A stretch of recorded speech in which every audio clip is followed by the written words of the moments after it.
Hello বন্ধুরা, আজকে বানাবো শুক্তো। তো তাই জন্য সব সবজিগুলোকে কেটে নিয়েছি এবং বড়িও নিয়েছি। এরপর কড়ার মধ্যে তেল দিয়ে বড়িটা দিয়ে লাল লাল করে ভেজে নেব নেড়ে চেড়ে। আমাদের বড়ি ভাজা হয়ে গেছে। এবার উচ্ছেটাকেও ভেজে নেব ভালো করে। উচ্ছের মধ্যে হালকা নুন দিয়ে দিলাম এবং হলুদ দিয়ে দিলাম পরিমাণ মতো। আবার নেড়ে চেড়ে ভালো করে ভেজে নেব। উচ্ছেটাকে একটু ভালো করে ভাজবো। তুলে নিলাম, ভাজা হয়ে গেছে। এবার দিয়ে দিলাম বেগুনটা।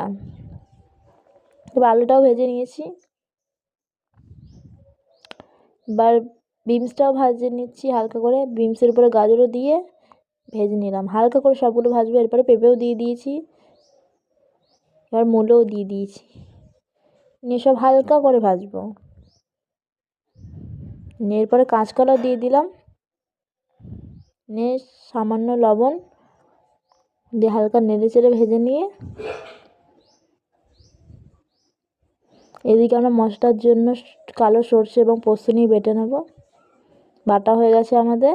এবং কড়াইয়ের মধ্যে তেজপাতা দিয়ে পাঁচফোড়ন দিয়ে একটু হালকা নেড়ে নিয়ে আদা বাটাটা দিয়ে মিক্স করে নেব। এরপর হালকা ভেজে রাখা সবজিগুলোকে দিয়ে দেবো, শুধু বেগুন আর উচ্ছে বাদে। এরপরে পরিমাণ মতো হলুদ দিয়ে নাড়াচাড়া করে নেব। তারপর দিয়ে দেবো জল, তারপর দিয়ে দেবো স্বাদ মতো লবণ, দিয়ে আবার নেড়ে নেবো। নিয়ে ঢাকা দিয়ে দেবো কিছুক্ষণের জন্য। কিছুক্ষণ পর ঢাকা খুলে নিয়ে আবার মিশিয়ে নিলাম এবং সর্ষে ভেজানো জলটাও দিয়ে দেবো, দিয়ে নেড়ে নেব। এবার ভেজে রাখা বেগুনটাকে দিয়ে দেবো এবং উচ্ছেটাকেও দিয়ে দেবো, দিয়ে নেড়ে নেব। এবং গুঁড়ো দুধটা জলের সাথে গুলিয়ে সেটাও দিয়ে দেবো, দিয়ে আবার নেড়ে নেব। তারপর দিয়ে দেবো ভেজে রাখা বড়িগুলোকে। এবার হালকা মিশিয়ে নেব,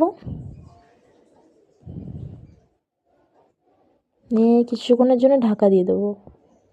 এদিকে গুঁড়ো একটা মশলা বানাবো।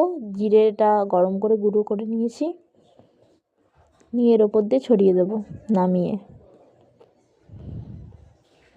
তো আমাদের শুক্তো রেডি।